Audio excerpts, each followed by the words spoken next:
Okay, so let's move on. Let's go on to the trim. Now, there's 3 different types of trim. There's trim in general, there's L trim, and there's R trim. So let's go ahead and say string trimmed equals trim, and that is string here. Ooh, string. So why is this function useful? Well, what it will do first is it will trim the white space from the left and the right hand side of a string. So if we've got white space here and we've got white space here, this function will just return this itself. So let's go ahead and first of all echo out the string so we can see what we've got here. Let's go and refresh. Okay, so you can see that, oh no, that's because it's going to return like that, isn't it? Well, I'm not sure how to show you this as an example, but we could go ahead and echo string trimmed. So this is just basically going to return the trimmed string. I think if we go ahead and put in and MBSP in there,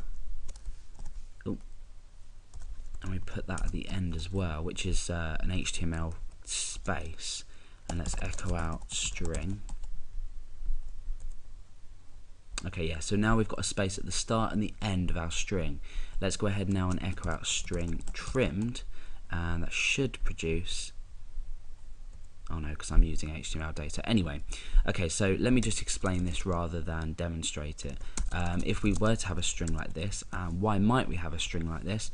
Well, let's say you were feeding in values from a text file, for example, and you'd use, say, an explode function to get each value separated by a comma into a string.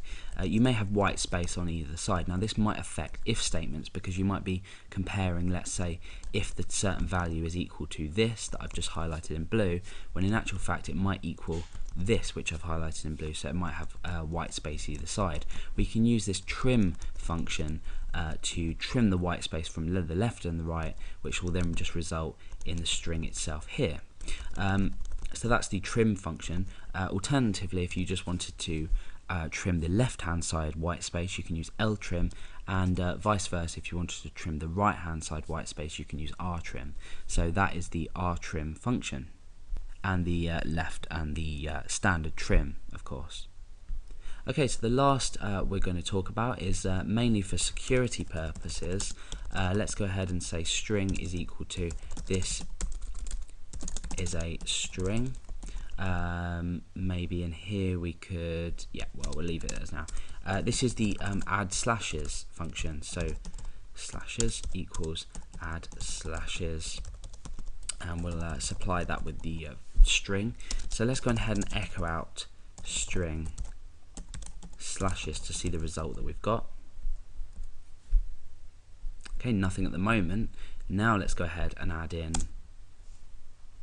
image source equals something, so image.jpg, for example.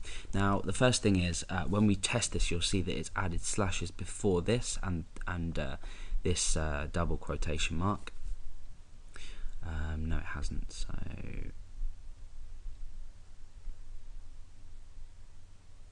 okay, so okay. Let's go ahead and get rid of this and just put a slash in. So for that, you would use the HTML entities function if you wanted to remove the you know, the HTML code as a whole. So let's go back to that actually, and we'll use the HTML entities function in here, and let's go ahead and refresh. Okay, sorry. Sure that has an underscore somewhere there.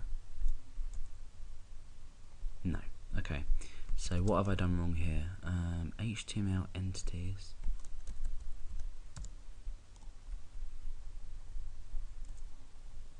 There we go, that was my spelling. So you can see now that we've produced a string with this data here. So what we've done is we've used the add slashes to add slashes just in here. Let's go ahead and remove this add slashes function. and you can see that that's just produced it on its own. So why is this HTML entity, why is this add slashes function useful? Well, it's useful so we don't pass anything that we don't want to. For example, with SQL injection, which I do have another video on, so go ahead and watch that if you haven't already. And if you've used databases before, that will be useful. But add slashes is basically going to add our slashes to escape different characters for security purposes. So now what we can do is go ahead and say echo strip slashes, and there we go.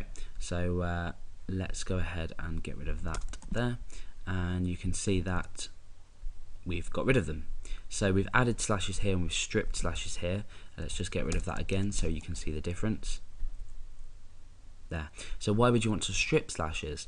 Well, for example, data may be stored in a database if it was going to be produced onto a page for viewing, and you might want to strip the slashes, or add the slashes rather, so this isn't passed as HTML code. Now, why would you want to strip the slashes? If you were, say, putting this data back into a text box for people to edit, so you might have this in an input text box, you want to strip the slashes before you put it into a text box for people to edit, and then you want to obviously add slashes when it's going to be viewed as plain text on a page anywhere on your website. So if you ever find you need to get rid of these to allow, either for SQL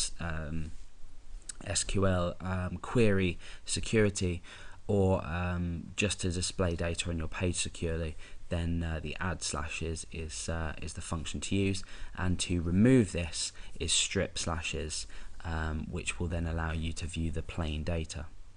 So that's a short collection of string functions in PHP. There are many more.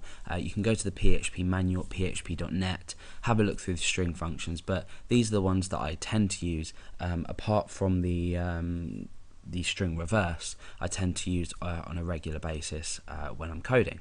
So yeah, they're the string functions in PHP.